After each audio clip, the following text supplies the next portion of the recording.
Hello students, welcome to my YouTube channel. कैसे हैं आप सभी लोग? आई होप अच्छे होंगे।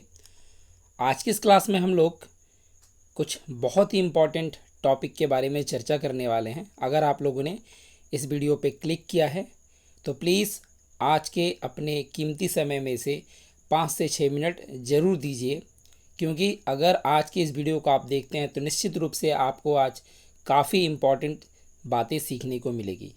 और अगर वीडियो पसंद आए तो उसे लाइक ज़रूर कीजिएगा, और अगर लगता है कि आप लोगों का 5 से 6 मिनट बेकार गया इस पूरे वीडियो को देखने के बाद, तो आप निश्चित रूप से वीडियो को डिसलाइक कर दीजिएगा। लेकिन अगर आपको लगे कि आपने कुछ नया सीखा है, देन प्लीज़ इस वीडियो को लाइक ज़रूर कीजिएगा और अपने दोस्तों में भी शेयर कीजिएगा, ताकि उनको भी इन शब्द के बीच में जो डिफरेंस है, जो अंतर है, वो उन्हें पता चले। ठीक है, तो चलिए शुरू करते हैं हम लोग आज के इस क्लास को, जिसमें हम लोग कुछ बहुत ही इम्पॉर्टेंट शब्दों के बारे में और उनके यूजेस के बारे में समझेंगे। तो शुरू करते हैं हम लोग वीडियो को। आप लोग यहाँ पे देख पा रहे होंगे, मैंने यहाँ पे सबसे पहले क्या लिख रखा है, इधर में लिखा हुआ है गुड और इधर में गुड्स। आप लोगों ने बिल्कुल इन शब्दों को कहीं ना कहीं देखा होगा। अगर मैं बात करूँ आयरन और आयरन्स, कॉपर, कॉपर्स, आप लोगों को लग रहा होगा इसमें क्या खास है। ये शब्द तो हम सभी को पता ही है, लेकिन इसमें जो खास है वही मैं आज के इस वीडियो में आपको बताने वाला हूँ। आप सभी को क्या लगता है, जनरली जब किसी वर्ड में हम एस या फिर ई एस या फिर आई ई एस, भी ई एस ऐड करते हैं तो क्या होता है, उस शब्द का प्लूरल फॉर्म हो जाता है। यही तो, अगर मैं बात करूं बॉय, बॉय का मतलब हो गया एक लड़का, लेकिन अगर एक से अधिक बॉय हो तो उसे हम क्या कहेंगे, बॉयज़। तो एस ऐड करने से हम लोगों ने देखा कि जो शब्द है बॉय, उसका प्लूरल फॉर्म हो गया है ना, singular number and plural number. तो ये हम लोगों को अच्छे से पता है। लेकिन देयर आर सम नाउन्स जिनके प्लूरल फॉर्म नहीं होते हैं।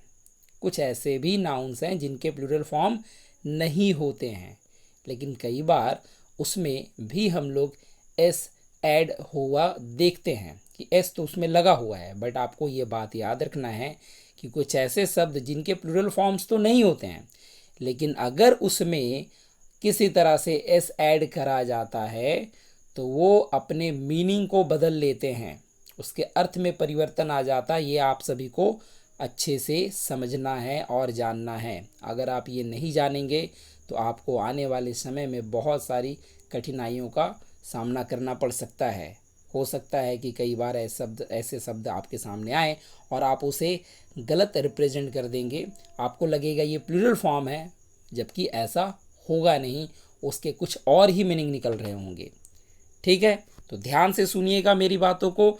आज की इस क्लास का 5 से 6 मिनट आपका बिल्कुल भी बेकार नहीं जाएगा, मैं आप सभी से वादा करता हूँ। सबसे पहले यहाँ पे आप लोग देख पा रहे होंगे, मैंने यहाँ लिखा है गुड। एक यहाँ पे ऐसा शब्द है जो केवल एडजेक्टिव है, बाकी सारा मैंने जो लिखा है वो सारे के सारे नाउन हैं। एक केवल मैंने यहाँ पे एडजेक्टिव लिखा हुआ है जो कि गुड। गुड का मतलब क्या होता है? गुड का मतलब अच्छा। आप सभी को पता होगा गुड का मतलब अच्छा। लेकिन क्या आप लोगों ने गुड्स भी लिखा हुआ देखा है ना? अक्सर हम लोग ट्रकों में देखते हैं लिखा हुआ रहता है गुड्स कैरियर। इससे हमें क्या समझ में आता है? गुड्स का मतलब बहुत अच्छा। क्या गुड का मतलब अच्छा, तो गुड्स मतलब बहुत अच्छा? बिल्कुल नहीं। गुड का प्लूरल फॉर्म होता ही नहीं है, क्योंकि ये तो एडजेक्टिव है। ऐसे भी इसका प्लूरल फॉर्म नहीं होगा, क्योंकि सिंगुलर और प्लूरल तो हम लोग जनरली नाउन और प्रोनाउन के देखते हैं। ठीक है, कई बार वर्ब के भी देखते हैं, लेकिन एडजेक्टिव का तो प्लूरल फॉर्म होता ही नहीं है। तो फिर हम लोग गुड में एस ऐड करने से गुड्स जो बना, क्या इसका अर्थ होगा? इसका अर्थ होता है सामान, वस्तु। ठीक है, तो जब आप ट्रकों पे लिखा हुआ देखते हैं गुड्स कैरियर, तो गुड्स का मतलब होता है सामान और कैरियर का मतलब होता है ढोने वाला। कैरी का मतलब ढोना और कैरियर माने ढोने वाला। तो जो ट्रक है वो सामान ढोने वाला एक गाड़ी है, एक वाहन है। इस वजह से उसके सामने आप लोगों ने देखा होगा गुड्स कैरियर लिखा हुआ। आई होप आपको समझ में आ गया होगा कि गुड्स का मतलब बहुत अच्छा बिल्कुल नहीं होता है, इसका मतलब होता है सामान, वस्तु। अगर आपको ये पता भी होगा तो आगे कुछ शब्द हम लोग आगे देखेंगे जो कि मैं आपसे वादा कर सकता हूँ कि कुछ ऐसे शब्द होंगे जिनको आपको उनके बारे में नहीं पता होगा, और अगर आपको पता है देन बहुत अच्छी बात है कि आपको इसके बारे में पहले से नॉलेज है। लेकिन जिनको ये बातें नहीं पता है, आज कुछ इंपॉर्टेंट सीख के जाएंगे। दूसरा वर्ड हम लोग यहाँ पे देख पा रहे हैं, लिखा हुआ है iron. Iron means what? Iron means लोहा, यही तो हम लोग जानते हैं। क्या आयरन को अगर हम आयरन्स कहेंगे तो इसका अर्थ बहुत लोहा होगा क्या? आयरन का प्लूरल फॉर्म आयरन्स हो गया? No, this is incorrect. Iron का मतलब लोहा जरूर होता है, बट आयरन्स का मतलब बहुत लोहा नहीं होगा। आयरन्स का मतलब होगा जंजीर, चेन। ओके, आयरन्स का मतलब क्या होता है? जंजीर, चेन। ये पूरा मीनिंग में ही परिवर्तन आ जाता है, मीनिंग ही बदल जाता है। आयरन का मतलब लोहा और आयरन्स का मतलब हो जाएगा जंजीर। ठीक है, आगे बढ़ते हैं हम लोग। नेक्स्ट वर्ड देखेंगे कॉपर। कॉपर मीन्स तांबा। कॉपर का मतलब क्या होता है? कॉपर मीन्स तांबा। लेकिन तांबा कॉपर का मतलब हुआ तो फिर कॉपर्स क्या है? कॉपर्स का मतलब क्या हो जाएगा? बहुत सारा तांबा? नो, कॉपर्स मीन्स तांबे का सिक्का, कॉइन्स, है ना। तांबे का जो सिक्का है उसके लिए हम लोग यूज कर सकते हैं किस शब्द का? Coppers. Coppers, he gave me some coppers. इसका मतलब उन्होंने मुझे कुछ तांबे के सिक्के दिए। ठीक है, कॉपर्स मीन्स तांबे के सिक्के। समझ में आया आप सभी को? नेक्स्ट हम लोग आगे देखते हैं वुड। कॉमन वर्ड है ये काफ़ी बार यूज होता है। वुड का मतलब होता है लकड़ी, और वुड का मतलब लकड़ी एक मटेरियल नाउन है, और इसका प्लूरल फॉर्म तो होगा ही नहीं। तो फिर वुड्स क्यों लिखा हुआ है? अगर इसका प्लूरल फॉर्म नहीं होगा तो फिर ये वुड्स क्यों लिखा हुआ है? मैंने बताया ना कि कुछ ऐसे नाउन्स हैं जिनमें हम लोग एस ऐड करके प्लूरल फॉर्म नहीं बना सकते हैं, बट अगर उसमें एस ऐड किया गया है then they change their meanings. अपने शब्दों को वे बदल लेते हैं।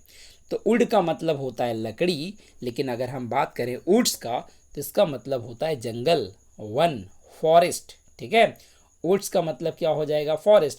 बट कई कविताओं में और स्टोरीज में आप लोगों ने देखा होगा वुड लिखा हुआ है और उसका अर्थ उस स्टोरी में, उस पोएम में जंगल आ रहा होगा। तो इससे कोई डरने की बात नहीं है। जब कवि लिखते हैं तो कई बार जंगलों के लिए वो वुड शब्द का यूज़ कर देते हैं, बट हमें पता होना चाहिए जंगल के लिए हम वुड यूज़ नहीं करेंगे, वुड्स यूज़ करेंगे। ठीक है, WOODS। वुड्स का मतलब जंगल, ना कि लकड़ी। नेक्स्ट हम लोग देखते हैं, अगला है वाटर। वाटर मीन्स पानी, लेकिन जैसे ही हम वाटर में एस ऐड करेंगे, वाटर्स, इसका मतलब हो जाएगा समुद्र, सी, सागर।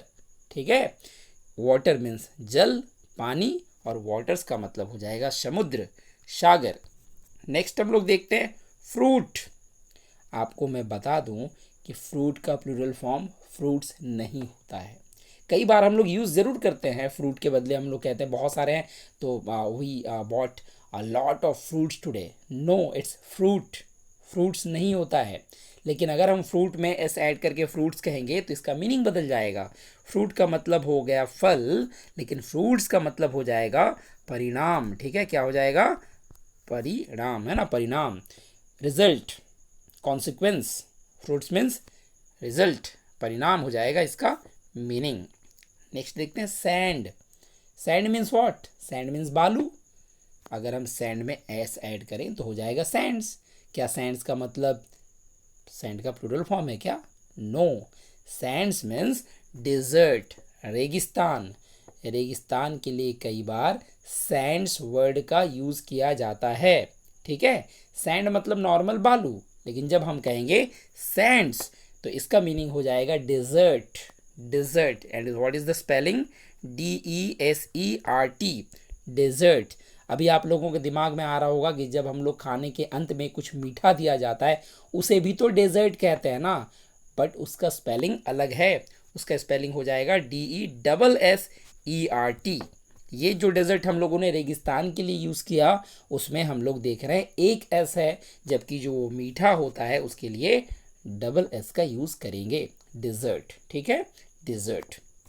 चलिए आगे बढ़ते हैं हम लोग। नेक्स्ट है एयर। एयर मीन्स हवा, और हवा का भी प्लूरल फॉर्म नहीं होता है। लेकिन एयर्स भी हम लोग यूज़ तो करते हैं ना। एयर्स का मीनिंग क्या होगा? एयर्स का मतलब हो जाएगा दिखावटी व्यवहार, मतलब एक तरह से कह सकते घमंड, एरोगेंस। ठीक है, एयर्स मतलब घमंड, एरोगेंस, और एयर का मतलब हवा, वायु। नेक्स्ट वर्ड हम लोग देखेंगे, नेक्स्ट वर्ड है रिटर्न। रिटर्न का मतलब वापस आना, कम बैक और गो बैक। ठीक है, रिटर्न। लेकिन फिर रिटर्न्स का मतलब क्या होगा? रिटर्न्स का मतलब होता है जितना भी आपका इनकम है उसका हिसाब किताब, आय का हिसाब। कई बार आप लोगों ने सुना होगा कि जल्द से जल्द आप अपना रिटर्न्स फाइल करें, है ना। रिटर्न्स इनकम टैक्स डिपार्टमेंट की तरफ से ये नोटिस दिए निकाला जाता है कि जल्द से जल्द आप अपना रिटर्न्स फाइल कर दें। तो रिटर्न्स का मतलब आपने कितना अर्न किया, आपका इनकम कितना था, वो आपको बताना होता है। तब हम कहते हैं file your returns, not return, it's returns means आय का हिसाब। ठीक है, नेक्स्ट हम लोग देखते हैं अगला क्या है, वर्क। वर्क मतलब काम, वर्क मीन्स क्या, काम। लेकिन जब हम लोग वर्क में एस ऐड करेंगे, वर्क्स, इसका मतलब होता है साहित्यिक लेख, या फिर हम लोग कह सकते हैं लेखकों के द्वारा लिखी गई जो रचनाएं हैं उसे हम वर्क्स यूज़ करते हैं उसके लिए। और कल कारखानों के लिए भी वर्क्स का यूज़ किया जाता है। बट वर्क का मतलब काम और वर्क्स का मतलब बहुत सारा काम। अगर आप ऐसा समझते हैं then you are wrong. Works का मतलब होता है रचनाएं, कॉम्पोजिशंस, या फिर कल कारखाने, इंडस्ट्रीज। ठीक है, और लास्ट वर्ड हम लोग आज देखेंगे इसका, वो है कस्टम। कस्टम का मतलब होता है रीति रिवाज। कस्टम का मतलब क्या, रीति रिवाज, कि हमारे पूर्वजों के समय से ये चला हुआ रीति रिवाज है। ठीक है, ये एक रीति रिवाज है, रिचुअल्स हैं। लेकिन जब हम कहेंगे कस्टम्स, कस्टम्स डिपार्टमेंट तो आप लोगों ने सुना होगा ना, कस्टम्स डिपार्टमेंट, ना कि कस्टम डिपार्टमेंट। तो कस्टम्स डिपार्टमेंट का काम क्या होता है, जो सीमा शुल्क है, मतलब जो बॉर्डर टैक्स है ना, वो देखना होता है, उसका काम देखना होता है कस्टम्स डिपार्टमेंट का, कि कोई भी सामान विदाउट टैक्स पेड बाहर से किसी दूसरे देश से भारत तो ही नहीं लाया गया है ना। ये काम देखने का किसका होता है, कस्टम्स डिपार्टमेंट का।